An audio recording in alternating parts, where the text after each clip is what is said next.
15 अगस्त सिर्फ वो दिन नहीं है जब भारत आजाद हुआ था। इस तारीख से जुड़े 7 ऐसे फैक्ट हैं जिनमें से कुछ एसएससी के एग्जाम में सीधे पूछे जा सकते हैं। आखिरी वाला फैक्ट शायद आपको भी नहीं पता होगा। फैक्ट 1, भारत की स्वतंत्रता की तारीख।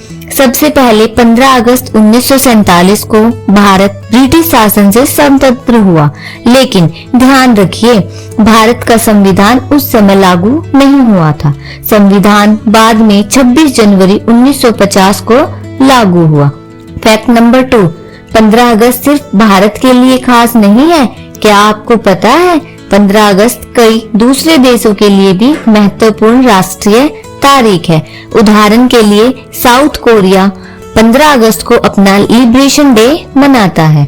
यानी एक ही तारीख अलग अलग देशों के इतिहास में अलग अलग कारणों से महत्वपूर्ण हो सकती है। फैक्ट नंबर 3, 15 अगस्त को प्रधानमंत्री ही ध्वजारोहण क्यों करते हैं? यह भी एग्जाम में पूछे जाने वाला कंसेप्ट है। 15 अगस्त के राष्ट्रीय समारोह में प्रधानमंत्री लाल किले से राष्ट्रीय ध्वज फहराते हैं और देश को संबोधित करते हैं।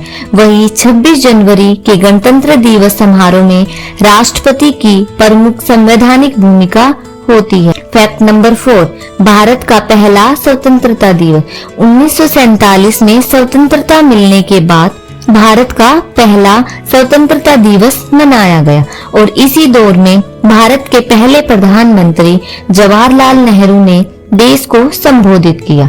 यही वह ऐतिहासिक समय था जब भारत ने औपनिवेशिक शासन से निकलकर स्वतंत्र राष्ट्र के रूप में अपनी यात्रा शुरू की। फैक्ट नंबर 5, एक तारीख लेकिन 2 अलग कंसेप्ट्स। 15 अगस्त को याद रखिए independence equal to freedom from foreign rules और 26 जनवरी को याद रखिए रिपब्लिक इक्वल टू कॉन्स्टिट्यूशन के अनुसार गणराज्य व्यवस्था। इसलिए अगर एसएससी में पूछा जाए भारत कब स्वतंत्र हुआ 15 अगस्त 1947 और भारत गणराज्य कब बना 26 जनवरी 1950। फैक्ट 6, 15 अगस्त से पहले क्या था? यह बहुत इंपॉर्टेंट कॉन्स्टिट्यूशनल फैक्ट है। स्वतंत्रता के बाद संविधान लागू होने तक भारत का शासन गवर्नमेंट ऑफ इंडिया एक्ट 1935 के आधार पर चलता रहा। इसलिए याद रखिए 1947 independence, 1949 constitutional adopted and 1950 constitution come into force. Fact number 7 सबसे इंपॉर्टेंट है ये। 26 जनवरी 1930 को भारतीय राष्ट्रीय आंदोलन से पूर्ण स्वराज